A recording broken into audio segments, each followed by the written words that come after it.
Hey everyone, ever look at a price tag and just wonder, why? Why does this cost that?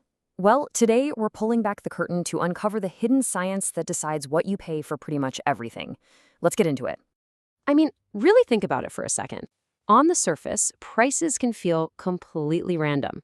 But there's actually a powerful logic that connects the cost of a simple stamp to the price of a front row seat. And together, we're about to solve that puzzle. So, while setting a price might look like throwing a dart at a board, it's not. Businesses rely on a very specific and really powerful tool to make these huge decisions.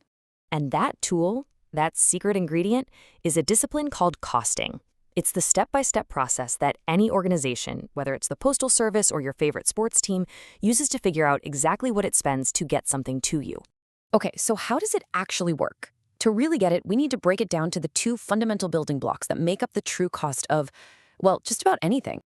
At its heart, costing is really just about asking one simple question. What resources are we using, and how much do they cost? It's all about making those invisible expenses visible, so a business can actually make smart choices. Generally, costs get split into two big buckets. First up, you have fixed costs. Think of the rent for a pizza shop. You have to pay that bill whether you make one pizza or 1,000. Then you have variable costs. These are your ingredients, like flour and cheese. The more pizzas you sell, the more of that stuff you need to buy. Understanding this split is absolutely crucial. All right, enough theory. Let's see this stuff in action. We'll start with our first case study, the humble postal service. How on earth do they figure out the price of a single stamp? First, they've got to add up everything, and the costs are absolutely massive. We're talking $12 million a year to cover everything from the mail carrier's salary to fuel for the trucks and all the buildings. This is their total cost pie. Now, if they deliver 60 million letters a year, the math is pretty straightforward. You take that $12 million, divide it by 60 million letters, and you get 20 cents per letter. Then you add a little 10% margin to, keep the lights on and invest for the future, and there you have it, a price of 22 cents. But hang on, a heavy package that's going all the way across the country can't possibly cost the same as a letter going across town, right? Of course not. And that's because of something called cost drivers. These are the specific things that make costs go up or down. And these are the kinds of drivers they're looking at. Is the package heavy? That's going to take more fuel. Does it need to be there overnight? Well, that means more staff and priority handling. Each one of these drivers adds a little bit more to the final price, which is how they create a system that's fair and makes sense.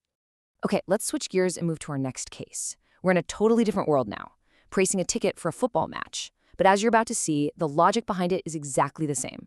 For just one match, the cost can add up to $100,000, and they're broken into two types. You've got your direct costs, like paying the security staff for that specific game.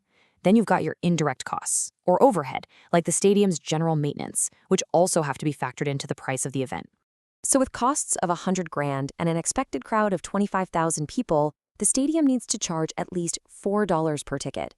That's just to break even. Anything less, and they're actually losing money on the game. But of course, not every seat is the same, right?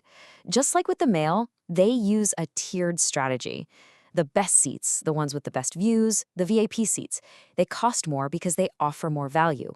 This lets the stadium maximize its revenue while still having those affordable $5 tickets for general access.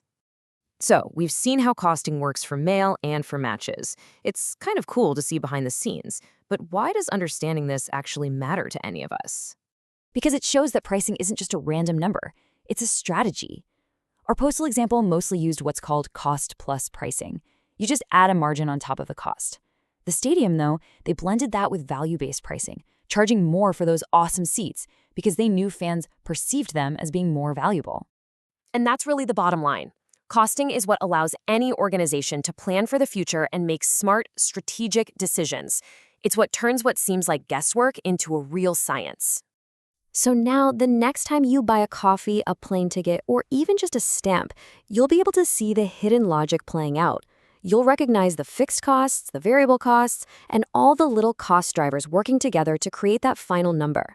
So what price are you going to see differently tomorrow?